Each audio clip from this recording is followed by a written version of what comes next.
Food வந்து general advice அப்படின்னா, depending upon the cause. இப்ப வந்து கிட்னி டிசீஸ்னாலே உப்பு போடாம சாப்பிடணும் அப்படிம்பாங்க. அந்த மாதிரி கிடையாது. நார்மலான உப்பு போட்டுக்கணும். அந்த கிட்னி ஸ்டோன்ஸ் இருக்கும்போது மட்டும் உப்ப குறைச்சுப்போம். ஜென்ரலா லைஃப் ஸ்டைல் சேஞ்சஸ்னா தண்ணி நிறைய குடிக்கிறது, நல்லா ஆக்டிவா இருக்கிறது, நல்ல ஃப்ரூட்ஸ் அண்ட் வெஜிடபிள்ஸ் சாப்பிடணும். பிளட் பிரஷரை ரெகுலரா செக் பண்ணிக்கணும். சர்க்கரை அளவை செக் பண்ணிக்கணும். வெயிட் வந்து மெயின்டைன் பண்ணணும். ஒபிசிட்டிலாம் வராம.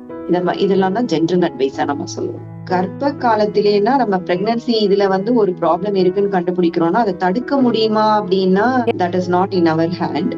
பட் ஜென்ரல் அட்வைஸ் வந்து நான் சொன்ன மாதிரி இந்த ப்ராப்பரான லைஃப் ஸ்டைல் இது பண்ணும்போது நமக்கு கிட்னி பிரச்சனைகள் வராது.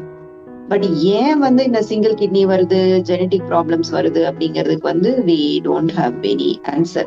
ப்ராபப்ளி அது வந்து ஃபேமிலில ரன் ஆகுற பிரச்சனையா இருக்கலாம். அந்த கிட்னி உருவாகுற டைம்ல ஏதோ ஒரு இன்சல்ட் வந்து அந்த எம்ப்ரியோக்கு கருக்கா இருந்திருக்கலாம். அது வந்து எக்ஸாக்டா நம்மளால 100% எல்லாத்தையும் ப்ரிவென்ட் பண்ணணும் அப்படிங்கிறது வந்து பாசிபிள் கிடையாது.